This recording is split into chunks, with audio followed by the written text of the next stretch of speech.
আমার বিশ্ব নবী বলেন, ওরে খাদিজা তুমি কেঁদো না কেন, তুমি বেহুশ হয়ে গিয়েছিলে বলো। বলে নবী ওই ফেরেশতারা যদি আমাকে প্রশ্ন করে আমি রসুলের বিবি খাদিজা উত্তর দিতে না পারলে আমার সাথে শাস্তি দেওয়া হবে, আমি সহ্য করতে পারবো না। আল্লাহর নবী বলেন, ওরে আমার খাদিজা আমি পয়গম্বর রসুল বলে তোমার সাথে কোনো বেয়াদবি ফেরেশতা করবে না। হযরতে খাদিজাতুল কুবরাকে ডাক দিয়ে বলে, খাদিজা তুমি কান্না বন্ধ করে দাও। খাদিজা ডাক দিয়ে বলেন, নবী মাফ করবেন, আমি কান্না বন্ধ করতে পারি আপনি তিনটা কথা যদি শর্ত যদি আমার মেনে নেন। আল্লাহর নবী বলেন, ওরে খাদিজা তুমি তিনটা কেন, তুমি যদি আমাকে 100টা যদি শর্ত বলে আমি মানতে রাজি আছি। হযরতে খাদিজাতুল কুবরা ডাক দিয়ে বলেন, নবী আমি আপনার কাছে 100টা শর্ত আমি বলতে চাই না, মাত্র 3টাও। নবী বলেন, তাড়াতাড়ি বলো। ডাক দিয়ে বলেন, ওগো আমার আল্লাহর নবী আপনি শুনে নাও, আমার যদি আপনার আগে যদি ইন্তেকাল হয়ে যায়, ওগো আল্লাহর নবী শুনে নেন, আপনি আমাকে গোসল দিবেন। বলে, হ্যাঁ খাদিজা গোসলের ব্যবস্থা করব তোমার। আল্লাহ রাসূল ডাক দিয়ে বলেন, খাদিজা তারপরে বলো। বলে, নবী যে আপনি গোসল দিয়ে কাফন পরাবেন আমাকে। বলে, হ্যাঁ। নবী গো কাফন পরানোর সময় নবী আপনি কথা দিয়ে দেন আপনার ব্যবহার করা পাঞ্জাবের এক টুকরা ছিট যদি আপনি আমার কাফনের ভিতরে যদি ভরে দেন, তাহলে আমি কান্না বন্ধ করতে রাজি আছি। বলুন আলহামদুলিল্লাহ। শুধু এক টুকরা ছিট। বিশ্বনবী বলেন, খাদিজা তুমি কেঁদো না, আমি কথা দিয়েছি তোমার শর্ত মেনে নিলাম। আমার বলার উদ্দেশ্য ছিল যে সামান্য খাদিজাতুল কুবরা এক টুকরা ছিট ওনার কাফনে দিতে বলেছিলেন। রাসূল বললেন, ওগো খাদিজা কেন কাফনের কথা বললে? কাফনের ভিতরে কেন আমার ব্যবহার করা পাঞ্জাবি ছিট কিংবা চাদরের টুকরা এক টুকরা কেন কেটে দিতে বললেন? বলে, হুজুর আমি জানি আপনার ব্যবহার করা কোনো ছিট চাদর যদি থাকে আমার মনে হয় না যে কবরে আমার সাথে বেয়াদবি করবে। বলুন আলহামদুলিল্লাহ। আর হযরত ওমর যে আমার বিশ্বনবী ইন্তেকাল করার আগে বললে, হে ওমর আমার ইন্তেকাল করার পরে আমার এই জুব্বাটাও তোমার কাছে যত্ন করে রাখবা। ওমর মনে চরম আনন্দিত। হঠাৎ করে বিশ্বনবী বলেন, ওমর রে, এই ওমর এই জামাটা তোমার কাছে বেশি দিন তুমি যত্ন করে তুমি রাখতে পারবা না। বলে, হুজুর কি করব? বলে, আমার ইন্তেকাল যদি হয়ে যায় আমাকে দাফন করা হবে। হে আমার ওমর, আমার ইন্তেকাল করার পর কয়েক মাস পর দেখবা একটা লোক এসে খুবই কান্না করবে, তার নাম হবে ওয়াইস কুরুনি। কি নাম বললা? ওয়াইস কুরুনি। ওই ব্যক্তিকে আমার এই জুব্বাটা নিজে দিবা ব্যবহার করতে। বলুন আলহামদুলিল্লাহ। সম্মানিত ভাইরা আমার বাবা বোনেরা, বিশ্ব রাসূল বললেন, ওয়াইস কুরুনিকে কে দেবা? হযরত ওমর তিনি চিন্তা করলেন, এই জুব্বা আমি পেলাম না, ওয়াইস কুরুনি পেয়ে গেল। এবং ওমর ওয়াইস কুরুনিকে জুব্বাটা দিয়ে বাপজি দোয়া চেয়েছিলেন। আমরা দোয়া চাই না ভাই? মাস্টারমশাই, হাজী সাহেব, চাচা, ভাই, ছেলে মানুষের কাছেও বাপজি দোয়া চাওয়া যায়। চাচা কি ভাই একটু দোয়া করবে। এখন দোয়া যে সবসময় হাত তুলি দোয়া করতে হবে তা নয়। জবান দিয়ে শুধু যদি এতটুকু বলেন ফি আমানিল্লাহ, এই শব্দটা আমরা অনেকেই জানি না। যারা আলেমদের সাথে উঠা বসা করি, যারা তাবলিগে যান এবং যারা জেনারেল শিক্ষিত, যারা কোরআন হাদিস একটু ঘাটাঘাটি করে, তারা হয়তো মোটামুটি পারে, বাদ বাকি অনেকে বলতে জানি। আরবিতে বলবেন ফি আমানিল্লাহ। এতটুকু যদি না পারে, আল্লাহ হেফাজত করো, পারবো না বলতে এতটুকু, এগুলো দোয়া। কিন্তু রাসূলুল্লাহ জবান দিয়ে যেটা বের করেছিলেন সেটা বলাতে আরো বেশি সওয়াব। ফি আমানিল্লাহ, এই কথা বলতে হবে, আল্লাহ তোমাকে হেফাজত করো, আমানতের সহিত আল্লাহ রব্বুল আলামিন তোমাকে রাখো। হযরতে ওমর ওয়াশকুরুনির কাছে বাপজি দোয়া চাইলে, এখান থেকে বাপজি আর একটা পয়েন্ট বেড়ে আসবে যে ওমরের চেয়ে কি ওয়াশকুরুনি সে দামি হয়ে গেল, যে জুব্বাটা ওয়াশকুরুনি পেয়ে গেল, কিন্তু না, দাবি নয়। কিন্তু কেন পেয়েছিলেন মুফাসসিরিন কেরাম লিখেছে যে ওয়াশকুরুনি তার বাপ মার খিদমত করার কারণে আল্লাহ রাব্বুল আলামিন তার মর্যাদা এত বাড়িয়ে দিয়েছে যে রাসূলের জুব্বা পর্যন্ত সে পেয়েছিলেন। বলুন আলহামদুলিল্লাহ, শুধু বাপ মার খিদমত করার কারণে।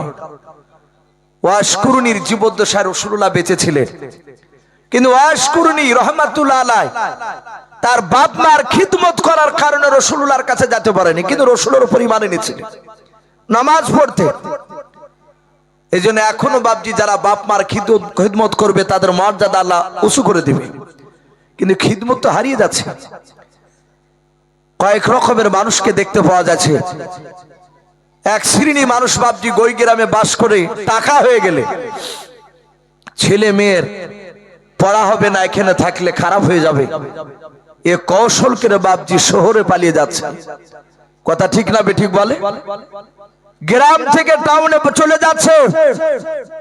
যে ব্যক্তি শহরে চলে যাচ্ছে তার ছেলেকে মানুষ করার জন্য, কিন্তু সে তার বাপ মাকে নিয়ে যায় না।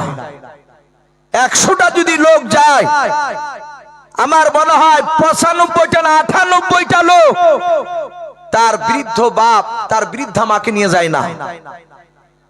সে ঈদে ঈদে কুটুমের মতন দেখতে আসে, কাপড় নিয়ে বেড়াতে আসে, থাকে কার কাছে? যে মাঠে কাটে সেই ভাইটার কাছে, গরিবটার কাছে। কিন্তু ওই গরিবটাই বাপজি সে হতভাগা নয়, সে ভাগ্যবান, সে বাপ মার খিদমত করার সুযোগ পাচ্ছে।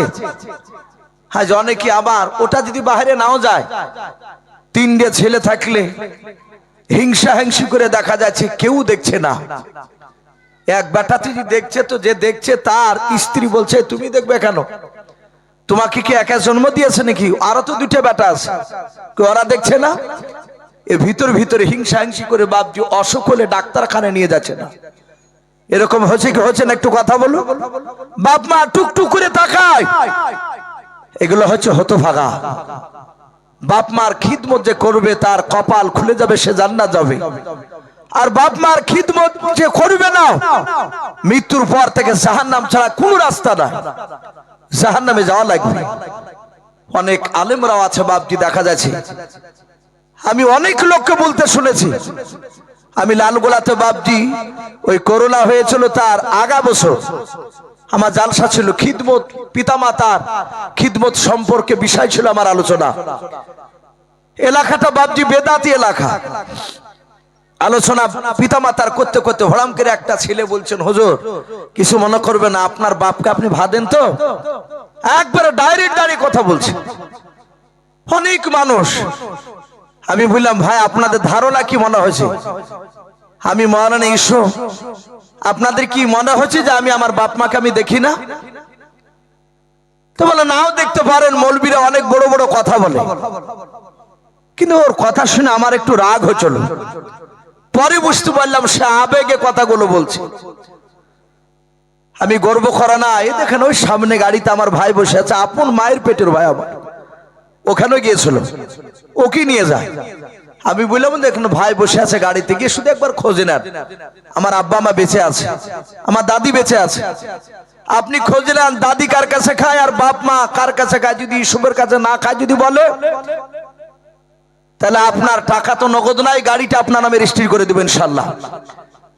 তখন লোকে বকতে লাগলো, ওকে স্টেজ থেকে নেমে যাহাতে ঘরে গিয়েছি, লোকটা গিয়ে মাপ চেয়ে বলছে, হুজুর কিছু মনে করবেন না, আমাদের এলাকায় 18টা আলেম আছে, 18টা, একটা মৌলবি তো বাপ মাকে ভাদাই না।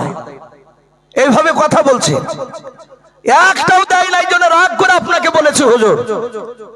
আমি বললাম ভাই 2007-এ মৌলানা পাশ করেছি, আল্লাহর কাছে হাজার শুকরিয়া, এত হালকা বয়সে এত দূরে যে আল্লাহ নিয়ে যাবে তা আমু বাপজি ধারণা করতে পারে। আমার হুজুরাই তো অবাক হয়ে যায়।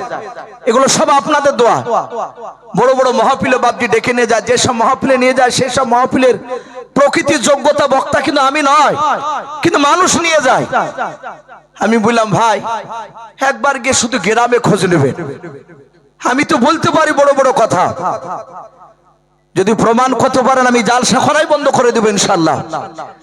তো ভাই কথাগুলো বলছি একটু দুঃখ করে। অনেককে দেখতে পাচ্ছি বাপ মাকে ভাই দায়ী নাও, অনেকেই দায়ী নাও।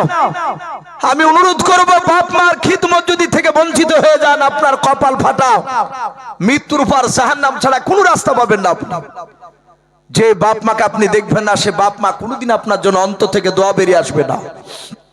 দোয়া দেন দেন করে দোয়া পাওয়া যায় না, ব্যবহারে দোয়া পাওয়া যায়। এমন ব্যবহার দেখাবেন অন্তর থেকে দোয়া বেরিয়ে আসবে।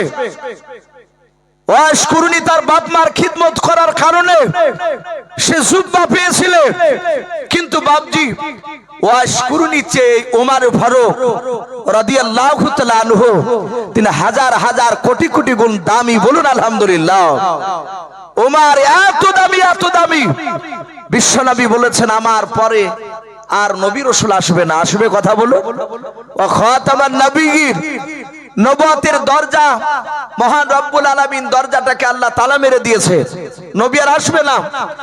কিন্তু নবী বলেছেন আমার পরে যদি আল্লাহ কাউকে নবী রাসূল করে যদি পাঠাতে তাহলে আমার সাহাবা ওমর তিনি নবী রাসূল হওয়ার যোগ্য ছিলেন। বলুন আলহামদুলিল্লাহ। এ হযরত ওমর তিনি এত বড় পণ্ডিত ছিলেন। আচ্ছা বলেন ওমরের চেয়ে কি দামি সাহাবা আর কেউ ছিলেন না? ভাই একটু কথা বলুন। ওমরের চেয়ে যে দামি সাহাবা তার নাম কি একটু জোরে বলুন সবাই। হযরতে আবু বকর সিদ্দিক রাদিয়াল্লাহু তাআলা আনহু তিনি এত দামি।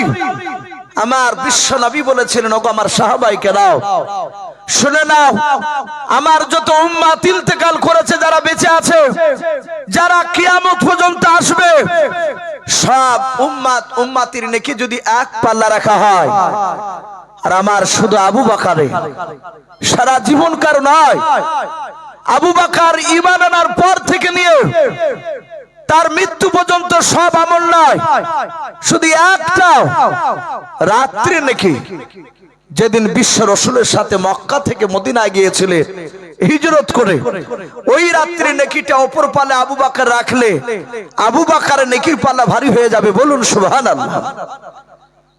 এত বড় দামি সাহাবা, কিন্তু নবী বললেন না যে আবু বকর নবী রাসূল হওয়ার যোগ্য ছিলেন। আমার রাসূল বলছে আমি আবু বকর নয়, আমি ওমরের দিকে আমি লক্ষ্য করে মাঝে মাঝে দেখতাম তার ভিতরে আপনার নবুয়তি মেজাজ দেখতে পাওয়া যেত। বলুন আলহামদুলিল্লাহ। সেই মেজাজটা আবু বকরের মধ্যে দেখতে পাওয়া যেত না। হযরত ওমর যেমন রাগীল ছিল তেমনি বাপজি নরমও ছিলেন। তিনি এত দামি ছিলেন, এত নবীর আইনকে বাপজি মানতে।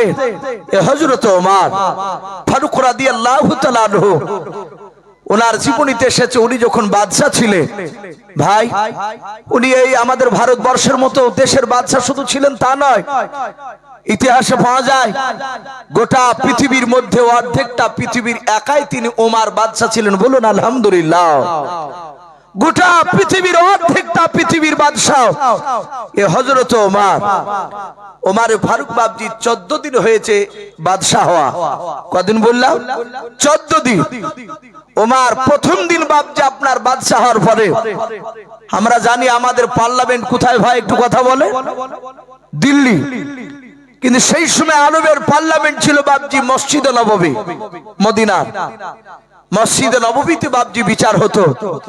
আমার হযরত ওমর ফারুক রাদিয়াল্লাহু তাআলা আনহু বাদশা হওয়ার পরে যখন খলিফা হলে মসজিদে নববীর মিম্বারে দাঁড়িয়ে হযরত আমিরুল মুমিনিন ওমর তিনি বলেছিলেন হাজার হাজার লক্ষ লক্ষ জনতার দিকে লক্ষ্য করে, ও আমার বন্ধুরা, এই জায়গাতে আল্লাহ আমাকে ক্ষমতা দিয়েছে তোমাদের দোয়ায়, শুনে নাও, আমি তোমাদেরকে চালাতে গিয়ে যদি আমার ভুল হয়ে যায় তাহলে ওমরের কলারখানা ধরে তোমরা ওমরকে ভুলটা ধরিয়ে দিবা যে এটা বাদশা আপনার ভুল হয়েছে।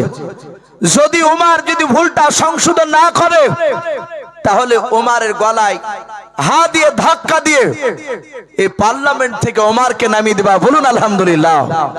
আছে আমাদের এরকম কোন নেতা এই ধরনের কথা বলা নাই। বলতে গেলি বাপজি মুসলিম হলে তাকে কবরে যেতে হবে, আর হিন্দু হলে তাকে শ্মশান ঘাটে যাওয়া লাগবে। অন্যায় করলে কিছু বলা যাবে না, কিন্তু ওমর বললে শুনে নাও, আমার ভুল দেখলে তোমরা আমাকে সংশোধন করে দেবা, ধরে দেওয়ার চেষ্টা করবা। যদি ভুল সংশোধন না করি তাহলে আমার গলায় ধাক্কা দিয়ে নামিয়ে দেবা। ওমর 14 দিন চলছে বাপজি তার বাদশাহী চালালো। প্রতি রাত্রি বেলায় ওমর কোন দিন তাহাজ্জুদ নামাজ পড়ে বেরোতে, আবার কোন দিন বাপজি আপনার বলা হয়েছে গ্রাম থেকে ঘুরে এসে আবার তাহাজ্জুদ পড়তে। এখন তো তাহাজ্জুদ পড়া লোক তো বাপজি গ্রাম আর মনে হয় না যে দুটো একটা পাওয়া যাবে, খুব কম। 8টা 10টা গ্রাম মিলে হয়তো একটা দুইটা পাওয়া যেতে পারে। হযরত ওমর গভীর রাত্রিবেলা বাপজি শিবির এসে একটা লাঠি 2 থেকে 2.5 হাত লম্বা লাঠি হাতে করে নিয়ে বেরোতে, তার কোনো বডিগার্ড থাকতো না। ওমর হাঁটছে 14 দিনকার দিন মরুভূমির ময়দান দিয়ে যেতে যেতে হঠাৎ ওমর দেখলেন বাপজি জ্যোৎস্না রাত্রি, একেবারে অন্ধকার নয়, হালকা অন্ধকার, যাকে জ্যোৎস্না রাত্রি বলি আমরা। হযরত ওমর তিনি দূর থেকে দেখলেন একটা ময়দানে ছোট্ট একটা তাম্বু টাঙালো। ওমর চিন্তা করলেন আমি এর আগেও তো এসেছি, আমি বাদশাহ হওয়ার আগে এসেছি, এলাকাতে উট চড়াচ্ছি, কিন্তু এই ময়দানেতে তাম্বু দেখি নাই। ব্যাপারটি এখানে তাম্বু কেন? ওমর লাঠিকাটা হাতে করে নিয়ে একা একাই আরো টুকটুক টুকটুক করে হেঁটে গেলে, কাছে গিয়ে আরেকটু কাছে গিয়ে দেখলেন ওই তাম্বুর পাশে একটা লোক কি জানো বাপজি আপনার রান্না করছে। সে বারবার ফু দিয়ে আগুন ধরাতে যাচ্ছে, ধোঁয়া বের হচ্ছে। ওমর আরেকটু কাছে গেলে প্রায় 15 হাত দূর থেকে ওমর তাকে দেখছেন। ওই লোকটা 3টা পাথরকে খাড়া করে হাড়ি চাপিয়ে দিয়ে কাঠ ভরে দিয়ে আপনার আগুন ধরানোর চেষ্টা করছে, শুধু ফু দিয়ে আর ধোঁয়া বের হয়, আগুন ধরতে চাইছে না। ওমর দেখলেন ওই হাড়ির পাশে 4-5 হাত দূরে 3টা ছোট ছোট বাচ্চা ছেলে, তারা মরুভূমির ময়দানে বাপজি বালিতে মাথা দিয়ে ঝিরঝির করে বাতাস বইছিল। বাচ্চা 3টাকে একটু হালকা ঠান্ডা লেগেছে, 2 পায়ের ভিতরে বাপজি হাত ভরে দিয়ে দেখেন লেপ কাঁথা না থাকলে ঠান্ডা লাগলে মানুষ 2 পায়ের ভিতর ভরলে একটু ঠান্ডাটা কম লাগে। হাত ভরে দিয়ে বাচ্চা 3টে বাপজি শুয়ে ঘুমাচ্ছে। ওমর আরেকটু কাছে গেলে ওমর চিনতে পারলেন না। ওমর বললেন ভাই তুমি কে? ওমরের হাতে লাঠিখানা দেখে যিনি আগুন ধরা ছিলেন, চুলাতে বাপজি আপনার ফু দিছিলেন, ওই ব্যক্তি ভাবলেন বলা হয় কোনো ডাকাত হতে পারে। সে সময় তো চিন্তা টিন্তা হতো। সাথে হাতে ওমর বললেন কে ভাই? ডাক দিয়ে বলে আমি যে হই না কেন তুমি যেখানে যাচ্ছ সেখানে যাও। লোকটা জানতো যারা বদমাইশ হবে তাদের কাছে যত আপনি নরম হবেন তত আপনাকে আরো কষ্ট দেবে।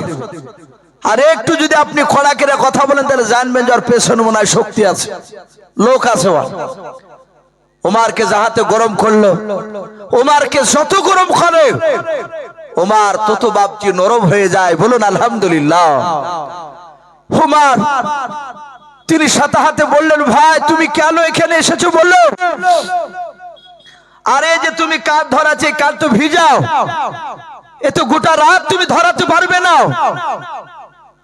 ডাক দিয়ে বললো ভাই আমাদের বাড়ি এখানে নয়। বলে কোথায়? বলে বাড়ি আমাদের পেছনে অনেকটা দূরে। বলে এখানে কি ব্যাপার? ডাক দিয়ে বলল ভাই, ওমর বলছেন ভাই তাম্বুর ভিতরে একটা মেয়ের কান্নার আওয়াজ বেরোচ্ছে, চিৎকার করছে মেয়েটা। কেন? বলো কে মেয়েটা? ডাক দিয়ে বললো ভাই তোমাকে চলে যেতে বলছি, তুমি যাচ্ছ না, আমি তোমাকে চিনি না। ওমর বললেন ভাই আমার চিনার দরকার না, আগে তোমাকে বলো তুমি কেন এসেছো এখানে। আরে বাচ্চা 3টে মাটিতে ঘুমাচ্ছে বালিতে। ডাক দিয়ে বললো ভাই শুনে নাও, আজ 14 দিন হতে চললো ওমর বলে একজন বাদশা হয়েছে। লোকেরা বলে সে ওমর নাকি বড্ড ভালো মানুষ, কিন্তু আমি লক্ষ্য করে দেখছি সে ভালো নয়। হে ভাই শুনে নাও, ওমারের দরবারে খাবার নিতে আসছিলাম। আমার ওই তিনটে ছেলে 6 দিন ধরে পানি ছাড়া কোনো খাবার খাই নাই। বলুন আলহামদুলিল্লাহ। ওদের পেটে শুধু পানি ছাড়া কিছুই যায় নাই। বাচ্চা দুটো ছেলে না, 3টে ছেলে। আমি তাদেরকে বসে রেখে আমি উমার দরবারে যাব বললাম। 3টে ছেলে আবার বলল, আব্বা বাদশাহ উমার আমাদের দিকে খোঁজ নিতে আসে না, আমরা 2-3 ভাই যাব। বাদশার সামনে উমারের সামনে দাঁড়ালে বাদশার একটু রহম হয়ে, আব্বা জান আমাদেরকে একটু বেশি মাল দেবে। ওগো আমার ভাই, আমার 3 ছেলে আমার সাথে হেঁটে আসছিল ক্ষুধার্ত অবস্থায়। আমার প্রাণের বিবি যে তাম্বুর ভিতরে যে চিৎকার করেছে, তার প্রসব বেদনা শুরু হয়েছে, তার পেটে বাচ্চা রয়েছে। আমার বিবি বলল আমার সন্তানরা হেঁটে যাবে ক্ষুধার্ত অবস্থায়, আর আমি তার জুলুম দুঃখিনী মা ঘরে থাকবো না, এটা হতে পারে না। চলো আমিও যাবো বাদশাহ দরবারে। সম্মানিত ভাইরা আমার, বাবা জীবনেরা, উমারের চোখ দিয়ে বাপজি পানি ঝরছে। উমার চিন্তা করছে, মওলা এর হিসাব কিয়ামতের ময়দানে তুমি যদি একবার চাও, উমারের জন্য জান্নাত হারাম হয়ে যাবে, উমার আর জান্নাত যেতে পারবে না, আটকা পড়ে যাবে। হযরত উমার বললেন, ভাই বাদশাহ উমার তো খুব ভালো মানুষ, হয়তো কোনো অন্য দিকে দেখতে গিয়ে তোমাদের দিকে হয়তো খোঁজ নিতে পারেনি। ভাই একটু বসো, আমি তোমাদের কিছু খাবারের ব্যবস্থা করতে পারি কিনা। হযরত ওমর ফারুক রাদিয়াল্লাহু তাআলা আনহু বাবা সোজা দৌড়ে চলে গেলেন। হযরত আমিরুল মুমিনিন উমর বাদশাহ, অর্ধেকটা পৃথিবীর যিনি বাদশাহ বাবা, ওই বাদশাহ ওমর তার বিবিকে ডাক দিয়ে বলেছিল, আমার প্রাণের বিবি শুনে নাও, তুমি কি জান্নাত যেতে চাও? বলে হ্যাঁ। জান্নাত কেন যাব না, যেতে চাই, আমি অবশ্যই জান্নাত যেতে চাই।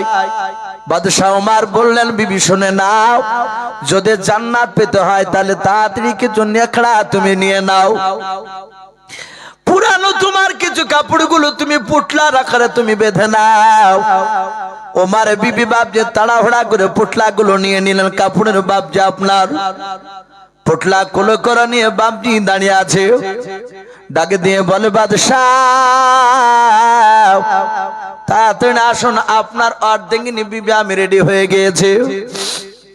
হযরত ওমর বায়তুল মাল যে ঘরে আছেন সেই ঘরে বাপজি বস্তা নিয়ে গিয়ে নিজে হাতে কিছু জব, কিছু বাপজি আপনার খেজুর, কিছু বাপজি গমের আটা, কিছু ঘি বাপজি আপনার ঢোবে করে ভরে নিতে শুরু করে দিলেন। ওই বস্তায় বাপজি ভরেছেন, এক বস্তা বাপজি সব কিছু মাল বাপজি নিয়ে মাথায় আর উঠাতে পারে না। ওমর বাপজি আপনার একটা খাদিম ছিল, ওই খাদিমটা হযরত আসলাম রাদিয়াল্লাহু তাআলা আনহু বলে নাম বাবা। উনি দেখলেন বাদশাহ ওমর ওই বায়তুল মাল ঘরে কেন বস্তা মাথায় নিতে যাচ্ছে। হযরত ওমরের গোলাম খাদিম দৌড়ে গিয়ে বলেছিল, গো বাদশাহ আপনার কাছে খিদমত করার জন্য আল্লাহ আমাকে পাঠিয়ে দিয়েছে। ও গো বাদশাহ নামদার, আপনি কেন একাই এই আপনি কি করতে যাচ্ছেন, এই বস্তা কেন উঠাতে যাচ্ছেন বলেন। বাদশাহ নামদার, আপনি কেন উঠাতে যাচ্ছেন ওমরকে ডাক দিয়ে নাই, ওই বাপজি আপনার সঙ্গে সঙ্গে আপনার ওই আপনার গোলামটা ওমরের গোলাম ডাক দিয়ে বলে, বাদশাহ আপনি একটু বসুন, আমি আর একজন ব্যক্তিকে ডেকে নিয়ে আসি, এই বস্তা আমার মাথায় নিয়ে আমি আপনি যেই জায়গায় যেতে বলবেন সেই জায়গায় নিয়ে যাব। হযরত উমর ফারুক রাদিয়াল্লাহু তাআলা আনহু ডাক দিয়ে বলেছেন, আসলাম তুমি কে চাও? তোমার বাদশা উমর জান্নাতে চায়। বলুন সুবহানাল্লাহ। বলেন হুজুর কেন চাইবো না, আপনি জান্নাতে যান এটাই চাইবো। এই আসলাম তাহলে তুমি বাধা দিও না রে আসলাম, এই পুটলা যদি তুমি বস্তা যদি আমার মাথায় না বুইয়ে দাও, মনে হয় তোমার বাদশা কিয়ামতের ময়দানে জান্নাত যেতে পারবে না। আসলাম বস্তাটা তুলে দিলেন। হযরত বাপজি ওমর দৌড়ে তার বিবিকে নিয়ে চলে গেলেন। ওমর যাওয়ার পর ওই লোকটার কাছে গিয়ে ওমর তার বিবিকে ডাক দিয়ে বলেছিল, ওগো আমার প্রাণের বিবি যাও, তোমার দেখো গা বোন কষ্ট পাচ্ছে, একটু তার গিয়ে সহযোগিতা করো, তার খেদমত করো। তাম্বুর ভিতর বাপজি ঢুকে গেল। হযরত ওমর বাপজি আপনার ওই হাড়ির পানিটা ফেলে দিলাম। দেখলেন হাড়ির পানিতে বাপজি কয়েকটা পাথর ভরা ছিল, অন্য কোনো খাবার ছিল না রে বাবা। আল্লাহর নবী জনাবি মুহাম্মদ রাসূলুল্লাহ সাল্লাল্লাহু তাআলা আলাইহি ওয়াসাল্লামের বাপজি হাদিস আমরা পড়েছি। মুফতি সাহেবরা চন্দ্রহাট মাদ্রাসায় বাপজি পড়ায়, যেহেতু বড় মাদ্রাসা, ওই মাদ্রাসায় পড়াগুলো বাপজি আপনার পড়ানো হয়। আমরা হাদিসে পড়েছি নবী পর্যন্ত বাপজি পেটে পাথর বাঁধতেন খোদার জ্বালায়। সাহাবারাও পেটে বাপজি পাথর বাঁধতেন খোদার